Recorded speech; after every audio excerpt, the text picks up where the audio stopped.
Dios les bendiga, mis queridos hermanos. Saluda a la persona que tiene cerca. Den la bienvenida. Sean bienvenidos a nuestra iglesia Ancla de Vida. Estamos anclados en Cristo Jesús. Aprovecho de saludar a los que están conectados con nosotros a través de nuestro canal de YouTube. Muchas bendiciones. Qué bueno que nos sigan en nuestros servicios y en cada una de nuestras conexiones. Muchas bendiciones. Pueden tomar asiento, mis queridos amigos. Sean todos bienvenidos. Muchas bendiciones para todos. Dios les bendiga. Bueno, doy gracias a Dios en esta mañana que me permite compartir con ustedes. Hoy quiero cerrar una serie que el Señor me ha permitido compartir con ustedes durante más de un mes. Ha sido una de las series más largas que he dado. Pero también ha sido una serie que ha sido de mucha bendición y de mucha reflexión en elementos prácticos de la vida cristiana. Estamos llamados todos a vivir una vida centrada en el Evangelio. Es decir, la vida cristiana se debe vivir no centrada en nosotros, en el yo, sino centrada en el Evangelio. Y en semanas anteriores hemos aprendido que el Evangelio nos transforma internamente, nos renueva. Esa es la gracia que nos da, gracias a la obra del Espíritu Santo. Si una persona ha nacido de nuevo, es una persona verdaderamente cristiana. Jesús dijo: de cierto les digo, que el que no nace de nuevo no puede entrar en el reino de Dios. Tiene que nacer espiritualmente. El Espíritu Santo viene a morar a esa persona, le da vida. Pero eso también conlleva un proceso de transformación, de santificación. ¿Cómo sé yo que alguien es del Señor? Jesús dijo: por sus frutos serán conocidos. Es decir, que una persona creyente verdaderamente va a dar fruto. Porque el Señor prometió que quien comienza la buena obra, Él mismo la va a perfeccionar. Y cuando una persona comienza a llevar fruto, eso genera un impacto hacia afuera. ¿Por qué un impacto hacia afuera? Porque las personas que están alrededor de ti, el mundo entero, lo va a comenzar a notar. ¿Cuántos dicen amén a eso? La forma de hablar va a cambiar. Tus prioridades van a cambiar. Tus deseos van a cambiar. Tu forma de vivir debe cambiar.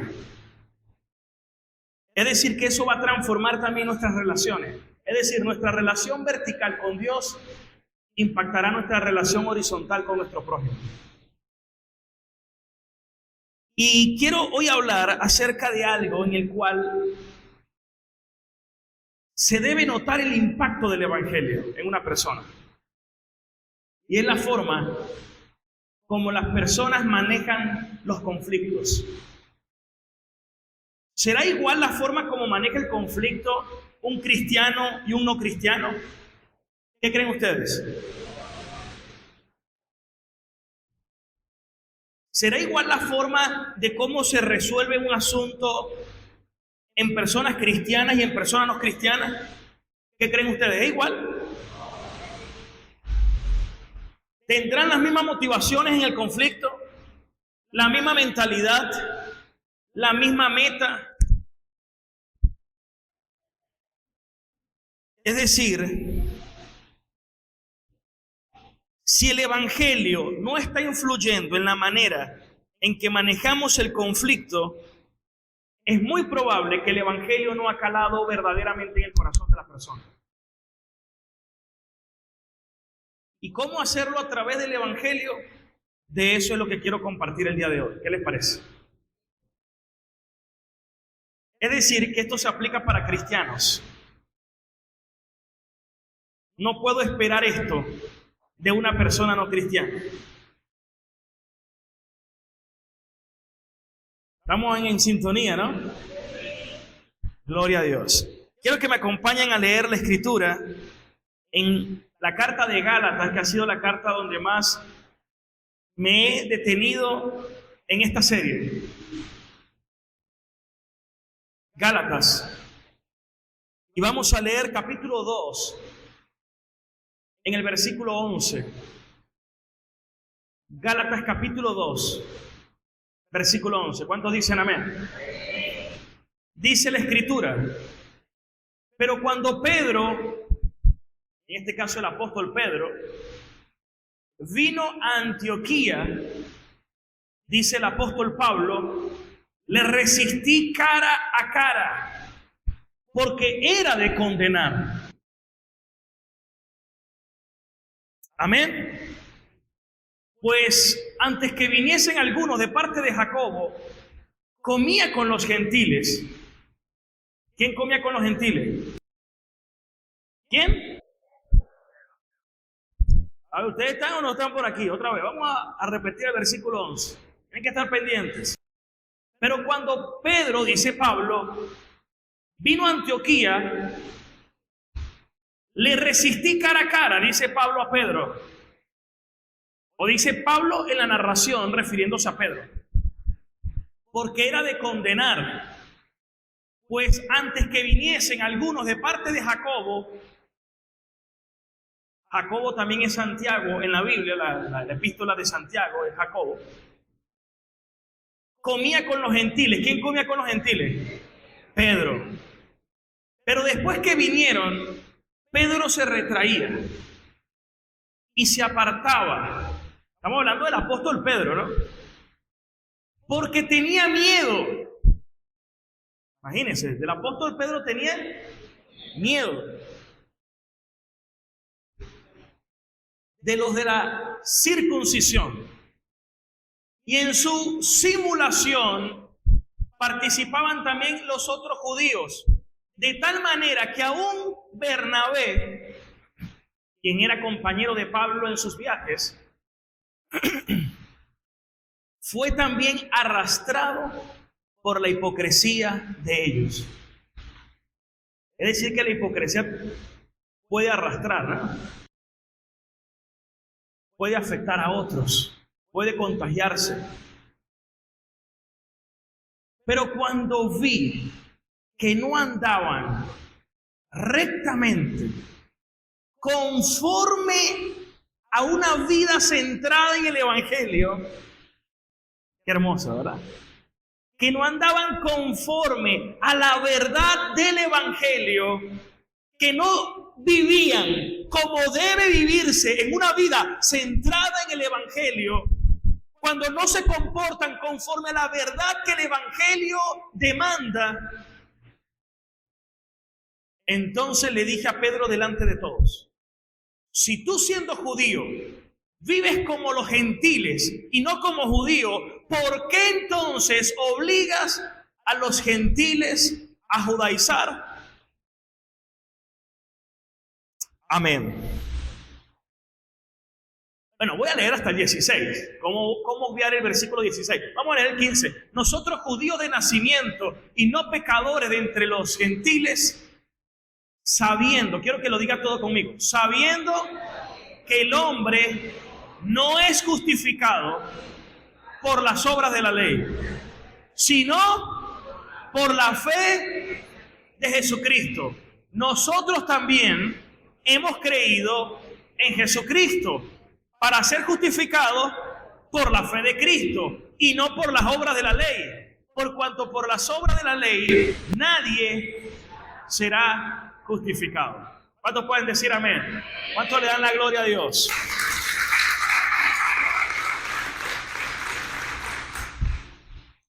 Entonces hoy vamos a cerrar con la serie Una vida centrado en el Evangelio. Todos juntos a la cuenta de 3. 1, 2, 3. Una vida centrada en el Evangelio.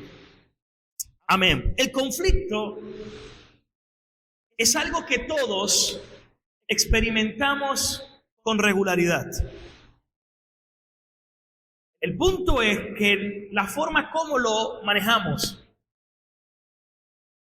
El gran peligro es cuando lo hacemos en forma carnal y no como la palabra de Dios, como el Evangelio de nuestro Señor Jesucristo lo establece o lo demanda. ¿Sabe que la Biblia no te va a decir todos los aspectos? Obviamente la Biblia toca casi todos los aspectos referentes a la vida. Pero sí la Biblia te dice parámetros, principios, con los cuales tú puedes llegar a desarrollar una mentalidad bíblica capaz de proyectar ante distintas circunstancias una respuesta que sea congruente o consona a lo que la Biblia enseña. La Biblia no te va a decir el tipo de trabajo que tienes que buscar, no te va a decir muchas cosas de tu día a día, porque no es el propósito de la Biblia. Pero con la palabra de Dios sí puedes llegar a tener un constructo mental capaz de que cada situación y decisión que tú tomes y vivas sea conforme a la palabra de Dios. En otras palabras, de una forma sencilla, necesitamos desarrollar una mentalidad bíblica. 2 o 3 amén. Otra vez, necesitamos desarrollar una mentalidad bíblica. Eso lo decía aquel pastor puritano John Owen. Desarrollar una mente bíblica. Cuando tú tienes una mente bíblica, te pueden exponer cualquier caso. Y por medio de esa mente bíblica, tú vas a poder responder a cada caso. Aun cuando esos casos no aparezcan en la Biblia. Pero ya tienes una mente bíblica.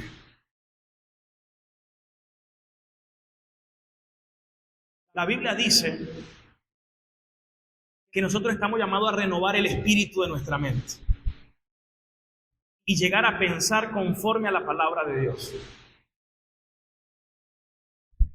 Dice Romanos 12:2, para que lleguen a comprobar cuál es la buena, agradable y perfecta voluntad de Dios.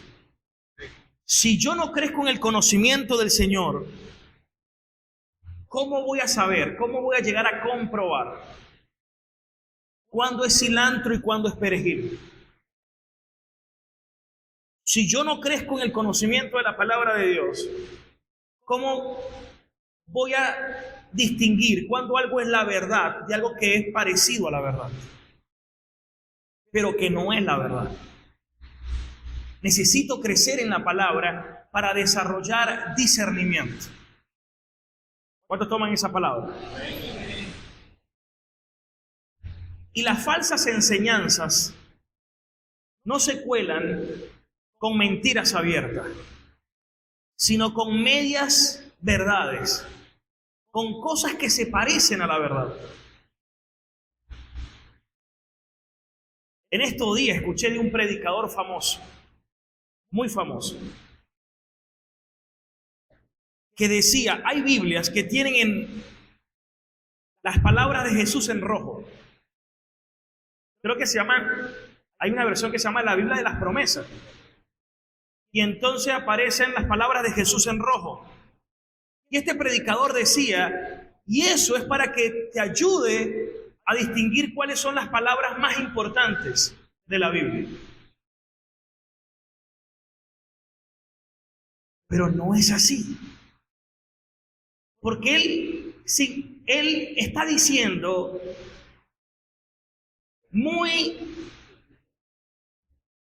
de una forma que para algunos puede pasar inadvertido.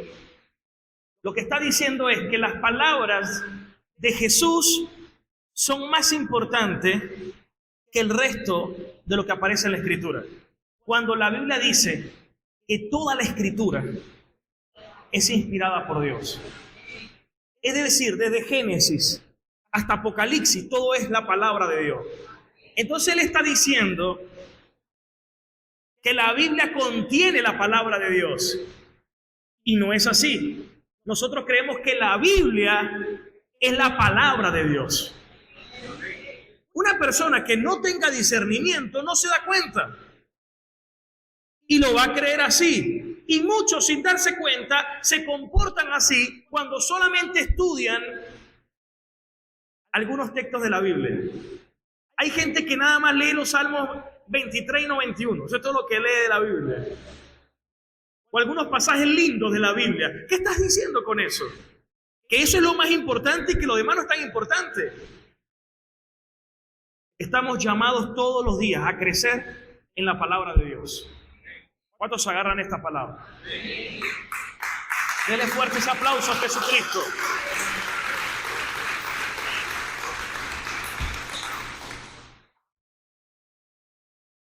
Entonces, eso es un peligro que hoy se está colando dentro de las iglesias. Pero estamos llamados, vuelvo y repito, a desarrollar una mente bíblica. ¿Cuántos dicen amén? Ahora, estamos hablando del conflicto a la luz del Evangelio.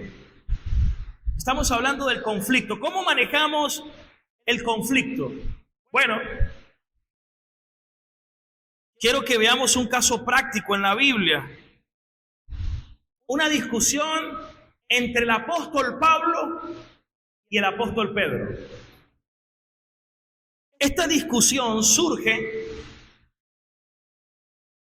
es más, este es uno de los primeros casos, porque la carta de Gálatas es de las primeras que escribió el apóstol Pablo.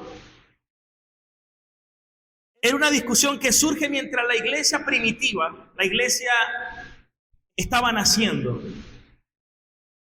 Y como estaba naciendo, se estaba expandiendo más allá de Jerusalén. De tal manera que muchos gentiles, es decir, pueblos y naciones que no eran judías, ahora se estaban convirtiendo muchos al cristianismo. Y judíos cristianos, judíos que venían de practicar el judaísmo, convertidos al cristianismo, o aparentemente convertidos, empezaron a importar, a traer práctica judía al cristianismo. Cosa que también hoy sucede mucho.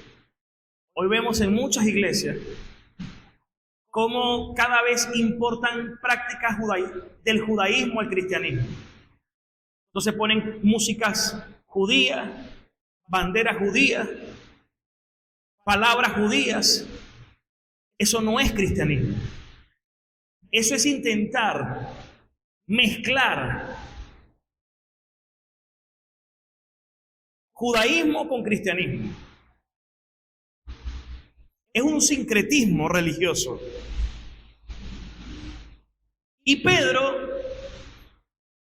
un judío, había entendido que el evangelio era suficientemente para aceptar sin reserva a nuevos creyentes gentiles. Eso lo vemos en Hechos capítulo 10, cuando el apóstol Pedro había subido a la azotea en la casa de un hombre que le decían el curtidor, y estaba viendo y tuvo un éxtasis y vio distintos animales que para un judío eran impuros, y viene la voz del Señor diciendo: mate y come. Y él dice: pero yo, ¿cómo siendo judío voy a comer esto? De ninguna manera. Bueno, ya Dios le estaba preparando el corazón, porque un hombre llamado Cornelio, gentil, de una compañía llamada La Italiana, Dios se había manifestado en él, se le había manifestado, le había hablado, y necesitaba oír el mensaje que el apóstol Pedro le iba a comunicar. Y era un mensaje para que Pedro fuera sin reserva a predicarle a la casa de Cornelio. Quiero que que lo leamos, Hechos capítulo 10. Estamos en Hechos capítulo 10. Estamos en el versículo 13. Le vino una voz diciendo: levántate, Pedro, mata y come. Entonces Pedro dijo: Señor, no, porque ninguna cosa común e inmunda he comido jamás. Volvió la voz a él la segunda vez: lo que Dios limpió, no lo llames tú común. Y esto se hizo 3 veces y aquel lienzo volvió a ser recogido en el cielo. Y mientras Pedro estaba perplejo dentro de sí sobre lo que significaba la visión que había visto, he aquí los hombres que habían sido enviados por Cornelio, los cuales, preguntando por la casa de aquel Simón, llegaron a la puerta y le preguntaron si allí moraba un Simón que tenía por sobrenombre Pedro.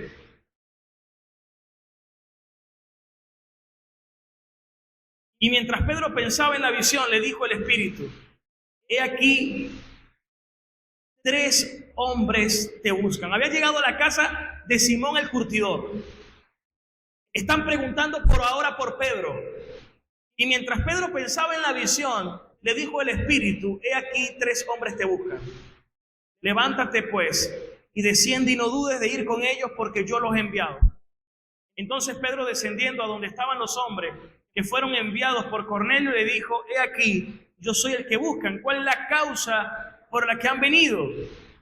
Ellos dijeron: Cornelio el centurión, varón justo, temeroso de Dios, que tiene buen testimonio en toda la nación de los judíos, ha recibido instrucciones de un santo ángel de hacerte venir a su casa para oír tus palabras. Entonces, haciéndoles entrar, los hospedó, y al día siguiente, levantándose, se fue con ellos y lo acompañaron algunos de los hermanos de Jope. Verso 25. Cuando Pedro entró, salió Cornelio a recibirle y postrándose a sus pies, adoró. Pero Pedro le dice: levántate, pues yo mismo también soy hombre igual que tú. Y hablando con él, entró y halló que muchos se habían reunido. Y le dijo: ustedes saben, miren el saludo que hizo Pedro como judío.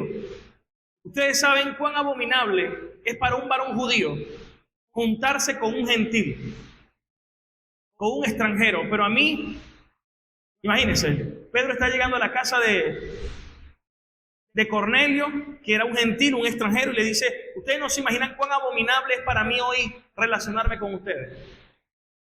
Imagínense ese saludo, ¿verdad? Terrible.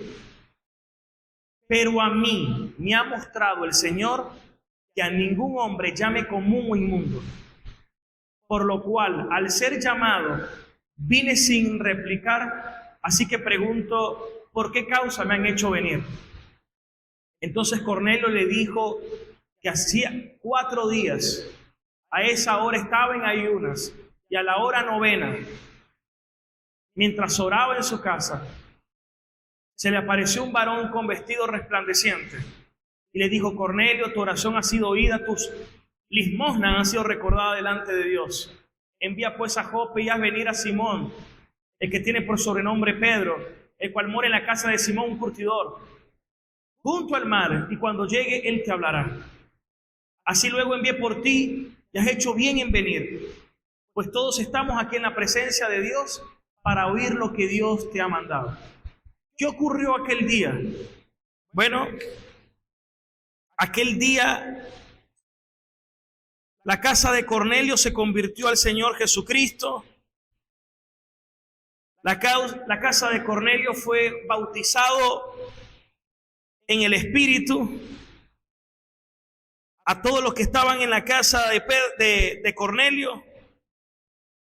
Y mire la conclusión que llegó Pedro. Versículo 47.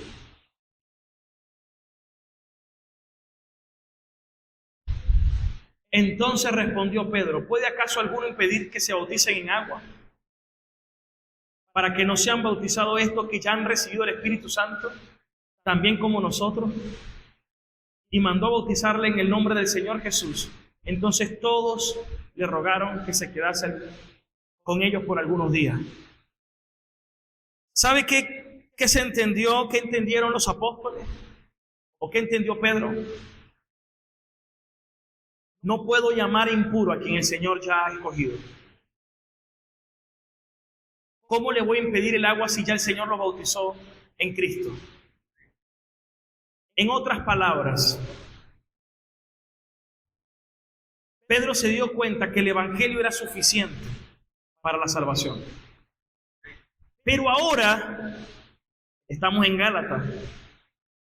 Y ahora Pedro tenía una situación que cuando estaba con los gentiles no los inducía a prácticas judías. Se comía con ellos con naturalidad, no tenía cohibiciones, como si fuera un gentil más. Pero cuando venían maestros legalistas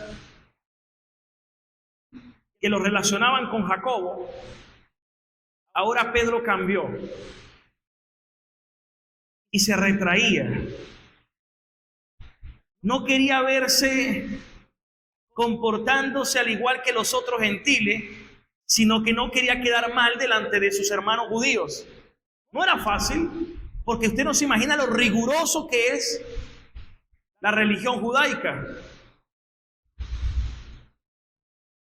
Y él no quería tampoco verse involucrado, pero eso hacía que estaba de una u otra forma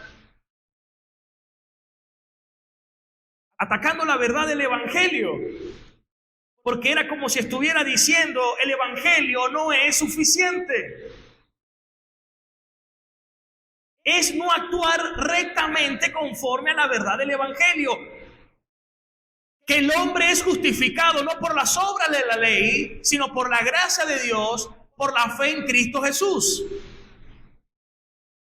La sola gracia, la sola fe, para la sola gloria de Dios, en Cristo. Pedro estaba atacando el Evangelio con esa forma.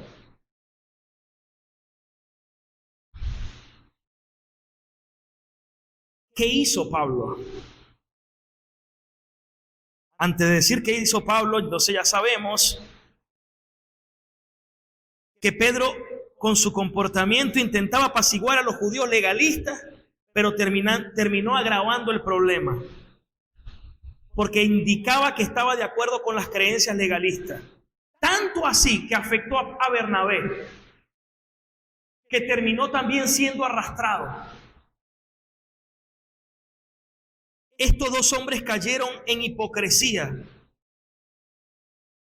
y estaba destrozando la unidad del cuerpo de Cristo. Cuando el apóstol Pablo observaba ese comportamiento, sabía que no podía ignorar tal situación. Estaba en juego algo muy valioso.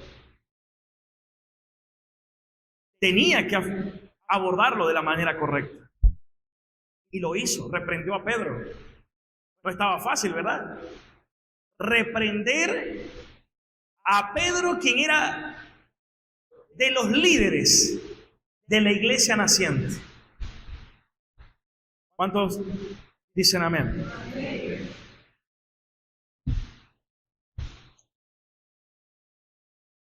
¿Qué hizo Pablo? Bueno, yo quiero que con esto meditemos cómo estamos llamados a resolver conflictos. Vamos a Gálatas capítulo 2, versículo 14.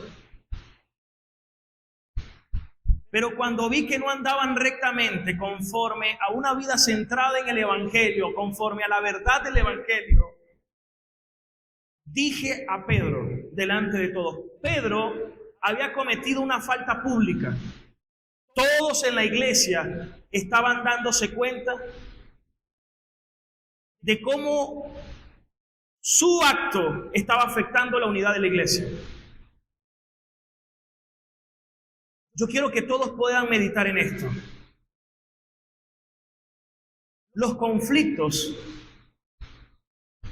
no es algo que nosotros podemos soslayar. No es algo a lo que nosotros estamos llamados a eludir o a evitar. Pablo confrontó a Pedro. La pregunta es, ¿cómo debemos hacerlo?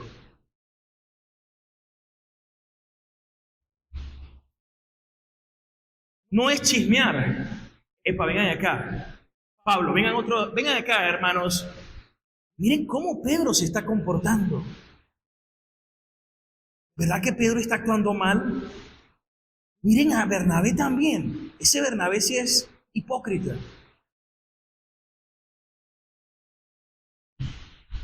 Cuando una persona participa del chisme, de la murmuración, está afectando el cuerpo de Cristo. Está atacando a Cristo mismo, porque estás atacando la iglesia de Cristo.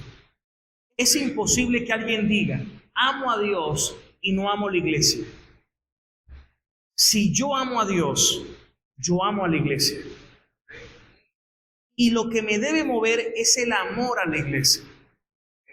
Si usted es cómplice de un chisme, de una murmuración, o usted le gusta involucrar a otros que no son parte ni del problema ni de la solución, usted más bien se está convirtiendo en parte del problema. Y eso sucede cuando se involucran a terceros y no se llega a la parte que está directamente involucrada. ¿Cuántos están captando el mensaje, no?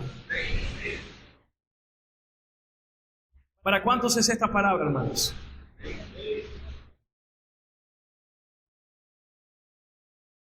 La mayoría de las personas tienden a tomar dos posiciones. Primera posición, hay unos que les encanta pelear, son pendencieros, les encanta el conflicto. Donde hay una pelea están metidos.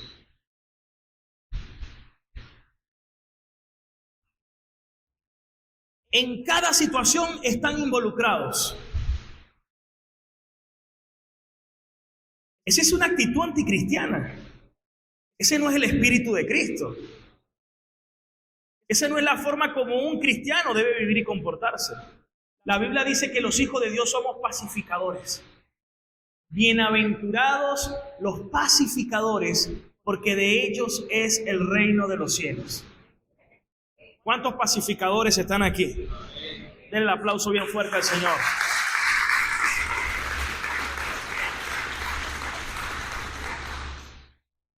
Estamos llamados a ser ¿qué? Pacificadores.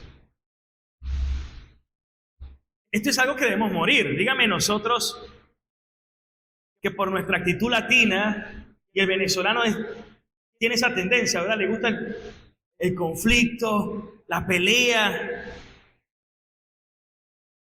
Esto me recuerda en bachillerato cuando todo era, le gustaba crear problemas. No, si es camorrero. Nosotros somos pacificadores. Diga conmigo, bienaventurados los pacificadores, porque de ellos es el reino de los cielos. Ese es un extremo. Pero hay otro extremo. El otro extremo es el que le gusta evadir. El que no les gustan los conflictos. El que siempre quiere evitar. Y eso tampoco es lo sano a la luz de la Escritura.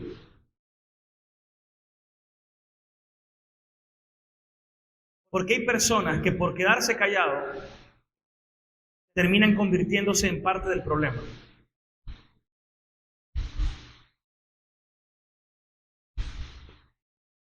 Nosotros como cristianos, como pueblo del Señor, estamos llamados a tener una posición y una convicción firme en Cristo.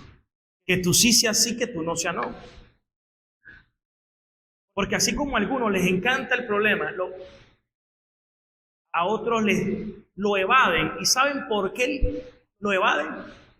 Por temor. El temor termina dominándolos. No. Es que yo no lo hago porque yo no quiero que se ponga bravo. Es decir, para ti, tu temor a que se ponga bravo es más grande que tu deseo de que se corrija lo malo y que hagamos lo que es conforme a Dios. Te amas más a ti mismo que a Dios. Prefieres tu bienestar que la gloria de Dios.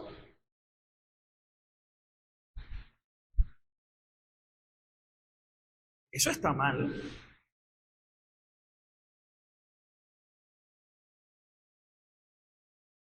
Hay gente que es como, mire, a veces hay gente que están en ciertos lugares y yo le digo, ¿usted sabe que lo que están haciendo allí está mal? Sí. Y la pregunta, ¿y por qué siguen ahí? Es que hasta que Dios no me lo diga. Entonces usted no lee la Biblia. Porque la Biblia te enseña en distintos lugares que cuando veas ese tipo de prácticas y conductas, huye de entre ellos.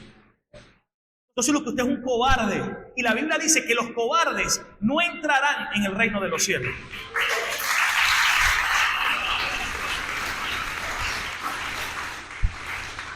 Dígalo conmigo. Los cobardes no entrarán en el reino de los cielos. Apocalipsis 21:8. Vamos a leerlo. Apocalipsis 21:8. Pero los cobardes, los incrédulos, los abominables, mire donde en la categoría donde los ponen: cobardes, abominables, afeminados, homicidas, fornicarios, mentirosos, hechiceros, idólatras, mentirosos, tienen parte en el lago que arde con fuego y azufre, que terriblemente es la muerte más terrible de todas, la muerte segunda, la condenación eterna, separado eternamente del Señor.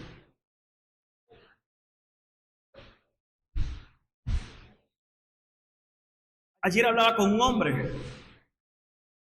¿Por qué no has vuelto a la iglesia? ¿Le tienes miedo a tu esposa? Entonces, ¿tú crees que eso le agrada al Señor? Entonces tú lo que amas idolátricamente a tu esposa y a tus hijos antes que a Dios.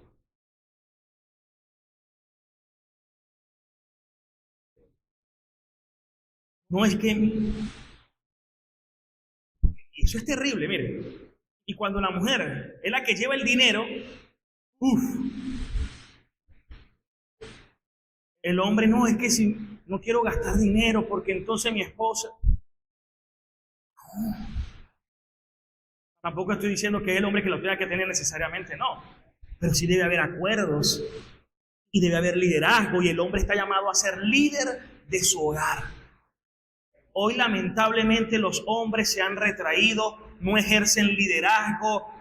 Hay una cultura donde es la mujer la que lo tiene muchas veces hasta dominado. No estoy ni en una posición ni feminista ni machista. Pero si yo leo la Biblia, me enseña que el hombre está llamado a tener liderazgo. Liderazgo no es gritar, liderazgo no es imponerse a la fuerza. Liderazgo es instruir, influenciar, enseñar, corregir, amar. Y eso es para todo. Cuando hay un conflicto, ¿quién cree que debe tomar la iniciativa? Yo, porque soy el líder.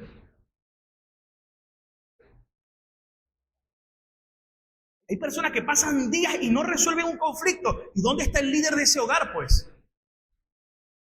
¿Y dónde está el líder que propone que semanalmente se reúnan a orar? ¿Dónde está el líder que instruye a su familia en la palabra de Dios? ¿Dónde está el líder que vela por el cuidado de la familia? Entonces el hombre se retrae, no, y no quiero colaborar con... No, entonces se queda sin hacer nada, entonces pierde su liderazgo y se vuelve temeroso.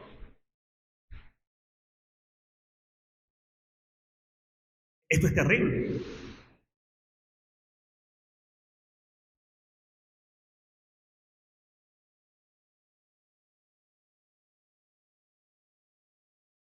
Yo vinculo a mi esposa en las decisiones en todo.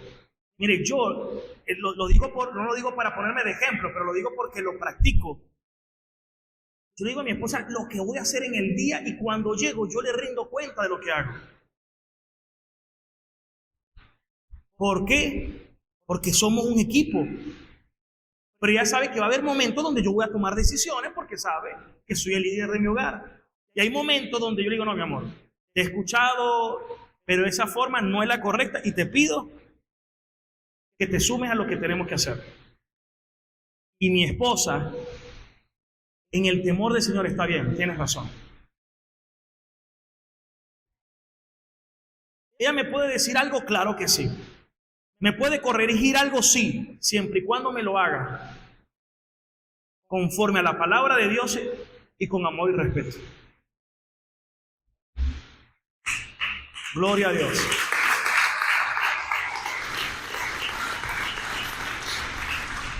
Hermanos, entonces no es ni crear el problema, ni ser pendenciero, pero tampoco es evadir, porque entonces cuando tú evades, tú no glorificas a Dios. Te antepones tú, tu temor. Para la persona que es más efusiva, ¿cuál es su tendencia? El conflicto. Para el que es más pasivo o apacible, ¿cuál es la tendencia? Evadir. ¿Cuál es el temperamento que predomina en ti o en tu pareja? Si tú dices, bueno, yo soy más efusivo, Marcel se tiene que cuidar de la forma como hace el conflicto. Mi esposa, que es más apacible, se debe cuidar de evadir el conflicto.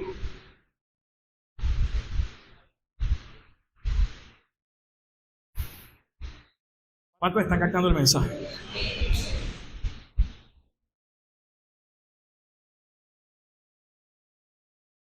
Primer punto, hay que tratar el caso. Pablo fue y corrigió a Pedro. No chismeó, no murmuró. A veces hay muchas personas que me digan, pastor, tal cosa, tal hermana. ¿Ya se lo dijiste? No. ¿Y por qué?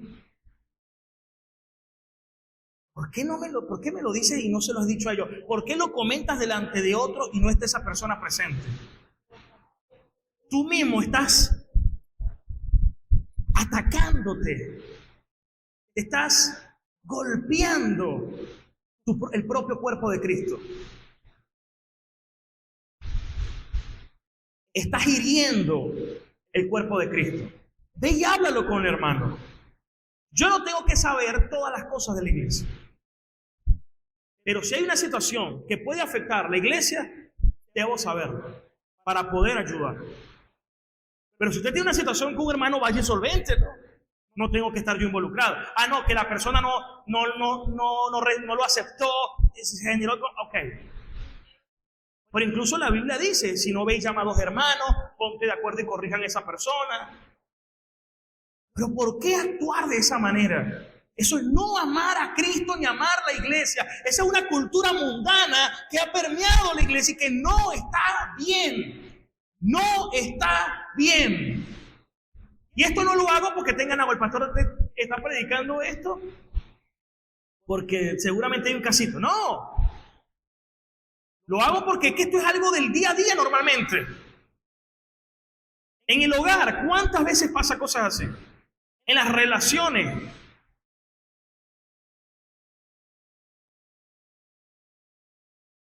Háblela, hágalo y ya le voy a enseñar cómo. Número 1, hágalo. Primer punto, Pablo fue y confrontó. 2, ¿cuáles eran las motivaciones de Pablo? Ese es un excelente punto. ¿Cuál es mi motivación? Las dos tendencias son la autodefensa o el interés egoísta. La autodefensa, porque es que hay gente que les gusta tener la razón. Y hasta que no me digas que yo tengo la razón, no termino. porque me encanta tener la razón. ¿Cierto? ¿Verdad que tengo la razón? Entonces lo que tú buscas es tu propia autojusticia.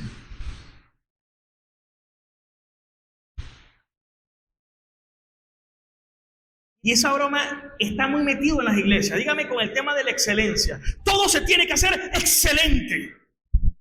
Y ahora con ese tema de la excelencia, entonces, no, esto tiene que ser excelente. Sí, ¿y dónde está el amor? ¿Y dónde está la compasión y la misericordia? Ese cuento de la excelencia es para que tú impongas tu perfeccionismo y actitud controladora dentro de la iglesia.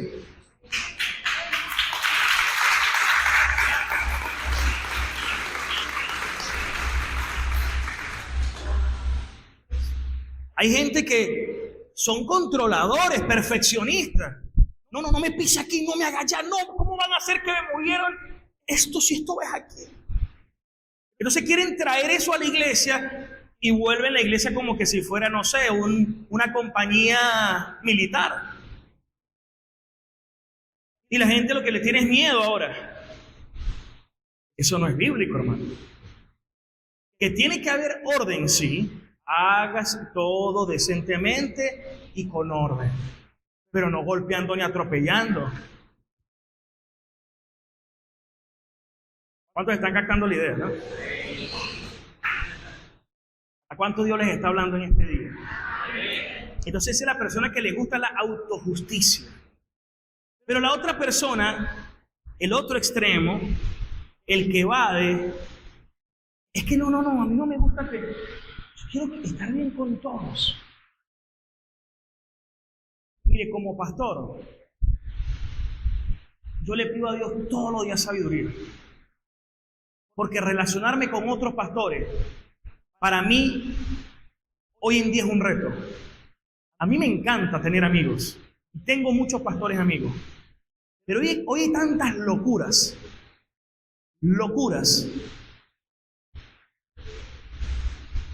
Que le digo al Señor que me dé mucha sabiduría y gracia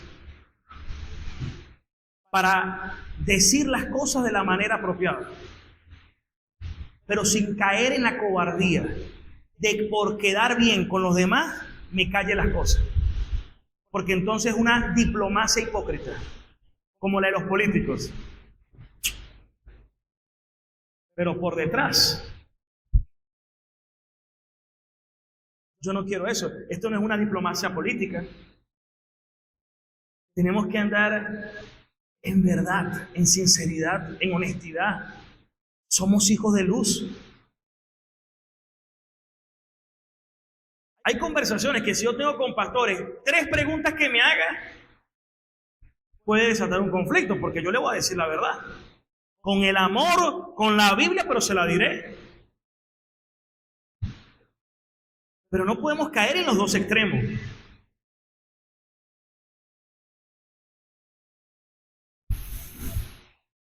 No puede ser el interés egoísta de quedar yo bien con los demás. Y dígame si tu deseo es tener fama, renombre, quedar bien con todos. Te volviste diplomático. Entonces el día que te vaya un musulmán a la iglesia, un budista, un testigo de Jehová, ¿vas a querer quedar bien con todo? Si vas a quedar bien con todo, no le predicaste el evangelio. Porque cuando Jesús predicó el evangelio, querían crucificarlo. Le predicaste otra cosa. Y esas son las predicaciones modernas. Temas donde todo el mundo salga feliz. ¿Sabe cómo se llama eso? Ecumenismo. Y el ecumenismo es diabólico. ¿Sabe qué es el ecumenismo? Donde todas las religiones se unen y se ponen de acuerdo. Pastor, ¿y eso no está bien? No. ¿Cómo converge la luz con las tinieblas? ¿Cómo tú a lo malo le vas a llamar bueno para quedar bien con todo?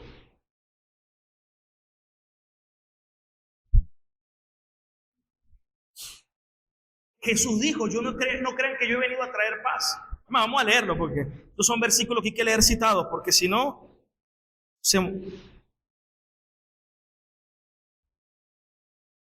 la gente lo puede malinterpretar.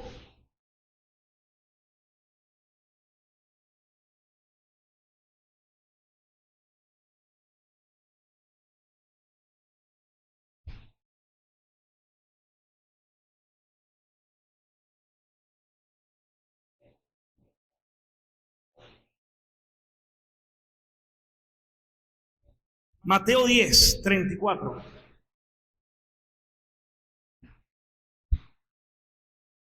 No piensen que yo he venido a traer paz, dice el Señor. Yo no he venido para traer paz, sino para traer espada. Versículo 35. Porque he venido para poner, vamos a leer la Nueva Versión Internacional.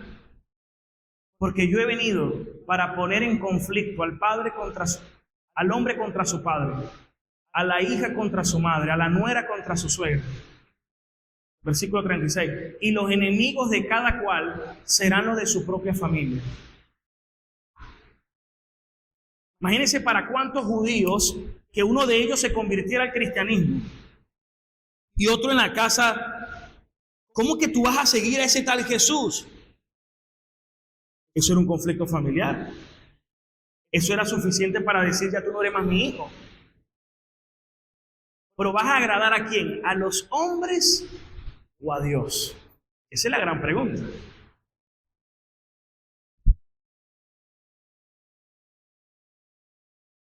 Hazle la pregunta al que tienes a tu lado. ¿A quién vas a agradar? ¿A los hombres o al Señor? ¿Cuántos agarran esa palabra hoy? Gloria a Dios. Entonces tenemos que preguntarnos cuáles son nuestras motivaciones. Dos tendencias: atacar o retirarse. Ya saben que ninguna. Tercero, Pablo presentó el asunto y dio pie para que Pedro respondiera. Versículo 14. Si tú, siendo judío, vives como los gentiles y no como judío, ¿por qué obligas a los gentiles a judaizar?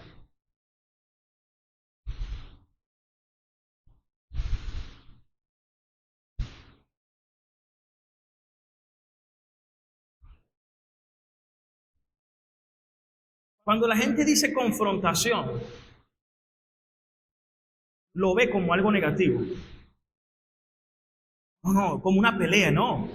Confrontar es que tú vas a ir a la persona de frente a hablar un punto. Y eso es de valiente.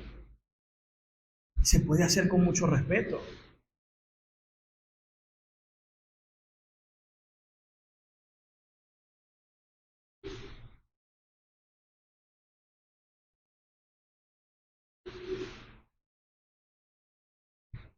En estos días me tocó hablar con alguien y le dije, mire, con mucho amor, con mucho respeto,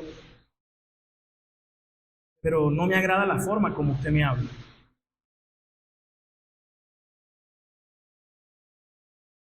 Me gustaría que no lo haga de esa forma. Yo a usted le estimo, le amo y le respeto. Hay dos opciones. Puede que a lo mejor me atienda lo que le solicité, la solicitud, o puede que no. Si la posición de ella es negativa, yo voy levantando una pared y yo sé que menos me voy a relacionar con la persona. No quisiera eso, pero fui, porque la persona empezando no es creyente, entonces uno sabe, uno conoce que eso lo puede esperar de una persona no cristiana, es algo lógico. Ahora, si es una persona cristiana, debe ser con más fuerza llamado la atención, porque esa no es la manera como un cristiano se debe comportar.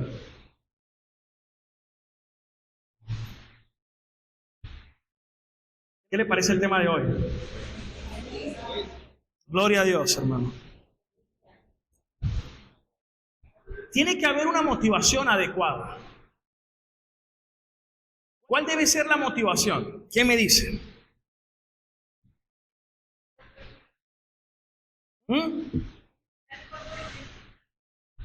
Edificar el cuerpo de Cristo. A ver, ¿qué más? ¿Cómo? Sí, también. Muchas veces ganarse un hermano. Ganarse el hermano se refiere a lo que dice la Escritura.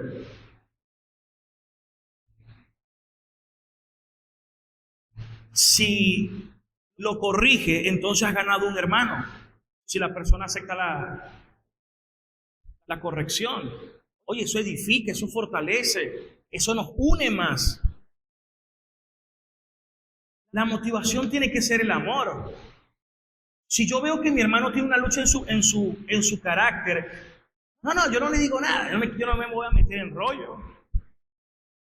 Entonces a ti no te importa tu hermano. Ora por tu hermano. Interésate en el hermano. Invítalo a tomar un café y háblale de tu corazón. Coméntale tu lucha y dile que tú has notado esta lucha en él o esa situación en él y que eso a la luz de la Biblia no está bien. Confróntale en el amor. ¿Cómo dice la Biblia que se debe corregir? ¿Qué dice Proverbio? ¿Qué dice Proverbio?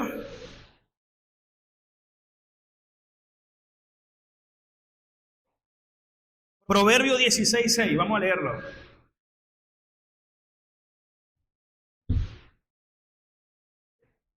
¿Y por qué a veces toca colocar una barrera o separarse? Porque la Biblia dice que las vanas conversaciones corrompen las buenas costumbres. Hay conversaciones donde tú ya no debes participar. Por el amor a esa persona. Por amor, no puedo participar de esta conversación. Punto. Es como que un hombre estén haciéndose chistes doble sentido. Y esté un cristiano ahí. ¿A ti te da risa eso? O sea, en tu corazón te agrada de eso.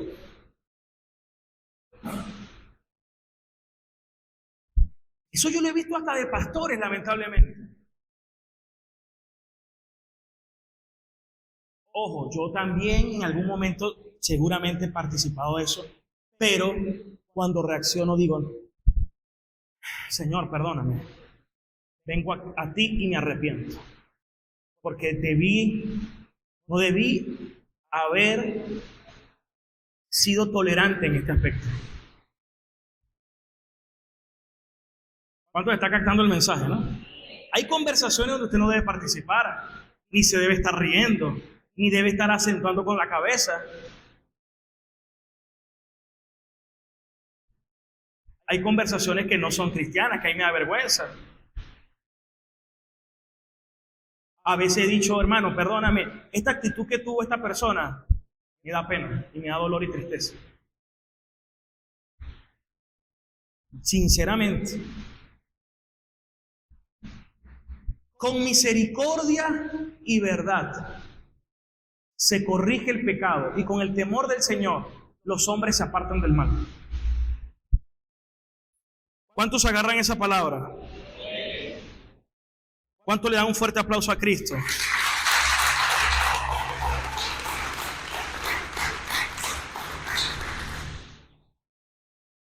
Gloria a Dios.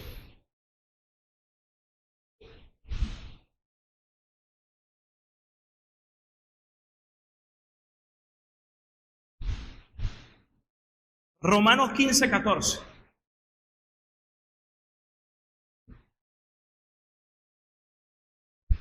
Pero estoy seguro de ustedes, hermanos míos, de que ustedes mismos están llenos de ¿qué? Tenemos que estar llenos de ¿qué? De bondad. Todos aquí debemos estar llenos de ¿qué? De bondad. Y llenos también de todo conocimiento.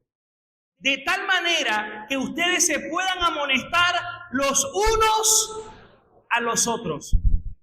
Ese debe ser el deseo de un pastor. Que todos cada día crezcan en bondad y en conocimiento. Para que entre ustedes, en el cual yo también soy parte porque soy miembro de la iglesia, soy hermano suyo, entre los cuales nos amonestamos los unos a los otros en Cristo.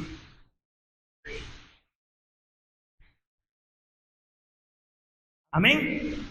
Pero no olviden la misericordia y la verdad, hay que estar recordándolo. Misericordia, ¿verdad? Misericordia.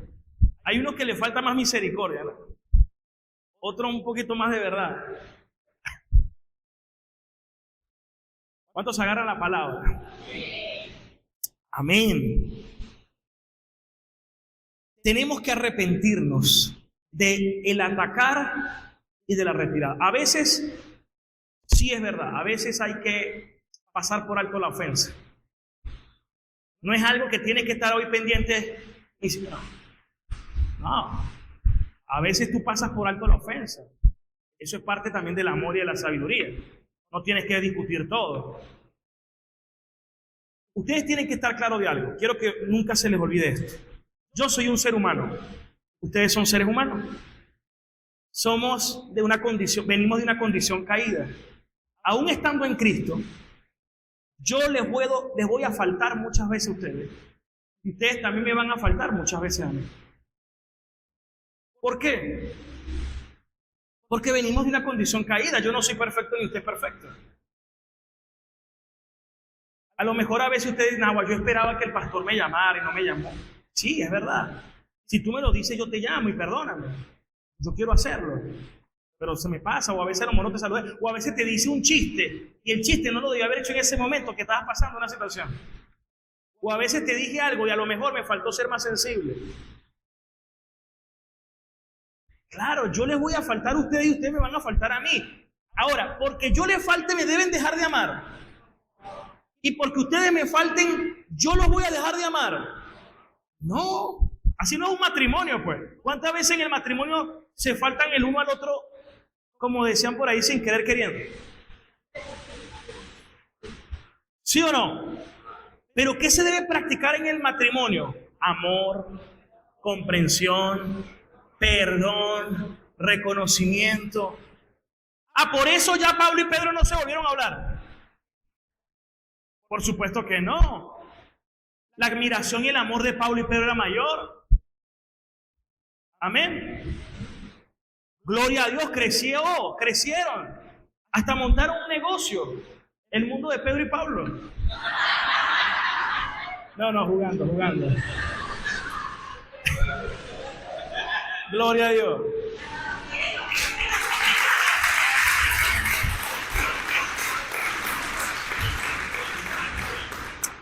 ¿Qué les quiero decir con eso? Corrige al sabio y te amará y aumentará su saber. Corrige al necio y te menospreciará. Si usted me ama, usted me puede... Hay hermanos que yo valoro cuando me dicen algo que es de edificación. Y debo darle las gracias. No molestarnos. Ponga la mano en su corazón. Diga, Señor, dame un corazón manso y humilde como el del Señor Jesucristo. En cambio, la necedad, la terquedad, manifiesta que la persona o no es creyente, que es lo más seguro, o es muy inmaduro espiritualmente.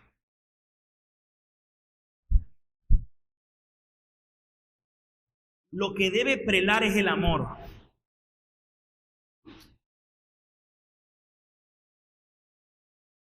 No el ganar una batalla, eso no es lo importante. No es darle rienda suelta al enojo. Una vez estábamos en un curso de consejería y quien estaba dando cómo controlar la ira. No, tienes que darle suelta a la rabia primero, porque no te la puedes. Yo tuve que decir, no. ¿Cómo usted le va a dar suelta a la... O sea, usted no le debe estar dando rienda suelta a la carne. La Biblia dice, hagan morir los deseos de la carne. No es que lo tenía que sacar. No, vaya a la oración. El evangelio también es negación. Quien quiera ser mi discípulo, niéguese a sí mismo, tome su cruz y sígame. Fíltrelo. Y ya cuando lo tenga filtrado en el amor y en el conocimiento de Dios, lo puedes hablar, pero si no, no. Si no andas hiriendo y golpeando a las personas. Usted tiene que cuidar su matrimonio, a sus hijos, a su familia, a los hermanos de la iglesia. ¿En qué se caracterizan los que han nacido de nuevo? Que aman. Primera de Juan 4:8. El que dice que ama a Dios, pero no ama a su prójimo, no ha conocido a Dios. Porque Dios es amor.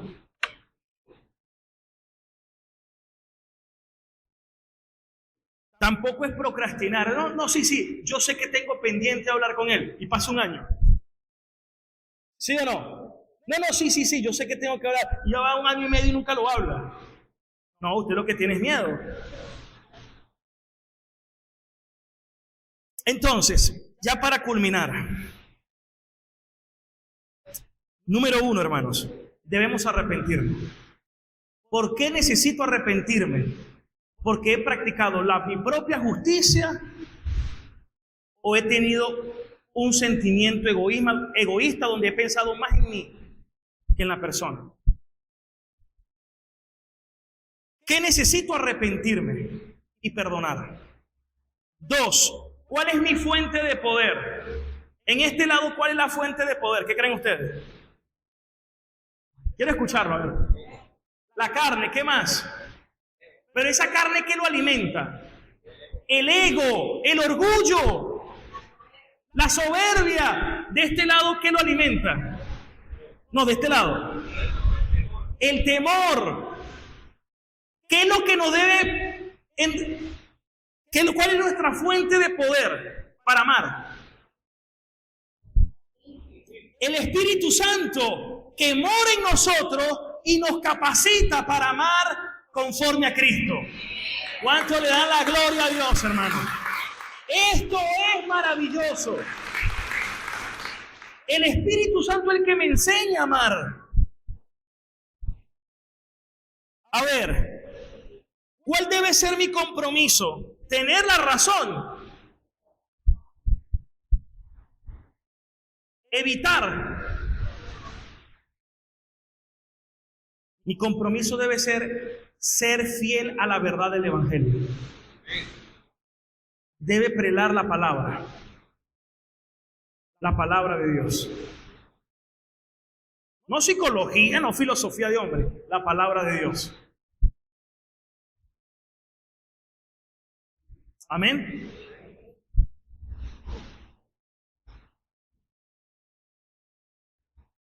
Es como con la crianza de los hijos. 1, el maltratador. 2, no, yo no los corrijo. Yo nada más le pongo una carita y lo voy premiando. Conductista, psicología pura. Y los cristianos ahora practican eso. No, la Biblia habla, instrúyelo, corrígelo, la varita. Yo tengo que ser fiel a la verdad, hermano. A lo mejor dice, ay, me choca esa enseñanza. Claro, mientras. Cierto, a lo mejor a alguien le choca, ¿no? Es más, mientras más se ríen, como que más le choca. Pero ya va, usted tiene que ser filtrado a la luz del Señor. Si el Señor, entonces tú eres más sabio que Dios. Entonces el consejo de Dios ya es retrógrado. No, hermano.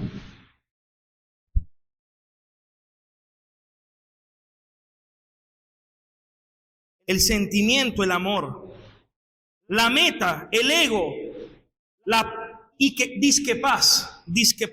No, la meta, que Dios sea glorificado a través de esto. Mire, ¿cuántas veces cuando usted aborda bien el conflicto, usted glorificó a Dios? El matrimonio se fortaleció, los hijos se fortalecieron, la iglesia se fortaleció. Nosotros tuvimos que pasar por un conflicto como iglesia para tener hoy la claridad que tenemos. No fue gratis. ¿Fue doloroso? Sí. ¿Me siento feliz de eso? No me gusta el conflicto tampoco. Pero si se presenta, tengo que abordarlo a la luz de la Biblia. Mi meta era ser lo más bíblico posible.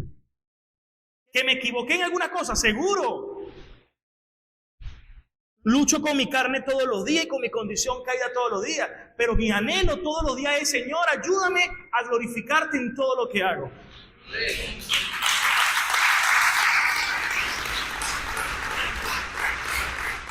¿Cuál es el resultado? El herir a otros. La división. No. El guardarse las cosas en amargura hasta que explote. La separación. Tampoco. La santidad, la reconciliación. Hermanos, si Cristo está en cada uno de nosotros, vivamos conforme a Cristo. Pablo le reprendió a Pedro porque no andaba en línea recta conforme a la verdad del Evangelio. Nosotros estamos llamados en todo lo que hacemos a hacerlo a través del Evangelio. ¿Qué me enseña el Evangelio? A amar, a perdonar, a que la palabra de Dios sea predicada, a que cumplamos y vivamos conforme a la verdad, a servir, algunas veces a pasar por alto la ofensa, en otras a confrontarlo con misericordia y verdad, con conocimiento y bondad. Sí se puede hacer, con amor, con respeto, pero háblenlo. Es lo que hoy en día llaman una comunicación asertiva. Aquí es simplemente hacerlo conforme a la verdad del Evangelio. Es un reto vivir una vida centrada en el Evangelio, ¿verdad? ¿Cuántos están de acuerdo? Levante su mano y diga: Señor, ayúdame a vivir desde ahora en adelante en conformidad a la verdad del Evangelio.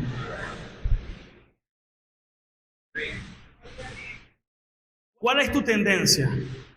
¿Más agresiva? ¿Más escapista?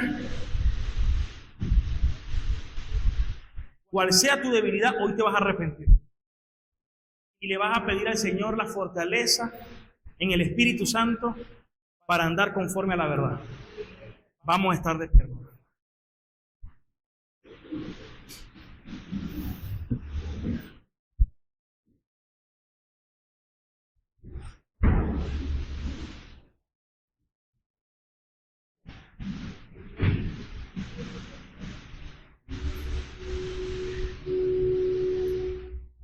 Amado Señor, te damos gracias en este día por tu palabra. Gracias porque a través de cada enseñanza hay tanto que podemos aprender. Yo quiero vivir una vida que te honre, que te glorifique, que te exalte. Señor, hoy me arrepiento. Me arrepiento. No quiero vivir según la carne. No quiero vivir provocando el conflicto. Ni quiero vivir como un escapista del conflicto. Quiero vivir en conformidad con la verdad del Evangelio. Vivir rectamente conforme una vida centrada en el Evangelio. Por eso hoy me arrepiento y clamo a ti, Señor. Ayúdame, Dios. Quiero crecer en la gracia. Quiero crecer en la verdad. Quiero crecer en el amor. Te lo pido, Dios, en el nombre de Jesús. Hoy quiero también orar por los hombres Y le pido a Dios por cada uno de ustedes. Oro para que se levanten hombres. Oro también por los jóvenes, porque los jóvenes, varones, son hombres también. Una de las cosas que ha hecho la sociedad moderna es catalogar todo en la adolescencia. No, usted ya tiene que tener un perfil de hombre. Modelar la masculinidad. Un hombre está llamado a ser masculino, varonil. Y no me refiero solamente a un aspecto físico, sino también en todos los sentidos de la palabra. En la forma de hablar, de comportarnos, de pensar, de vivir. Y hoy oro por los hombres, para que se levanten en el temor del Señor, para que sean líderes que esta sociedad demanda y requiere. Hombres de Dios que sean líderes, que sean maestros, que instruyan en su hogar, a su familia, que lideren en la verdad, en el amor, en la sabiduría, en el nombre de Jesús. En el nombre de Jesús. Y hoy oro por las mujeres, para que vivan vidas piadosas que reflejen a Cristo. Que puedan ser mujeres castas, mujeres respetuosas, pero con temor del Señor, que glorifiquen a Dios, virtuosas como lo dice la Escritura, que cada quien cumpla con el rol que Dios le ha dado, en el nombre de Jesús, en el nombre de Jesús, para que se fortalezcan como matrimonios y puedan levantar familias para Cristo, para que levanten una descendencia para Dios, en el nombre de Jesús. Amado Señor, hoy oro por las familias de la iglesia, para que se levanten familias en Cristo que te glorifiquen siempre. Por favor, Señor, te lo pedimos en el nombre de Jesús.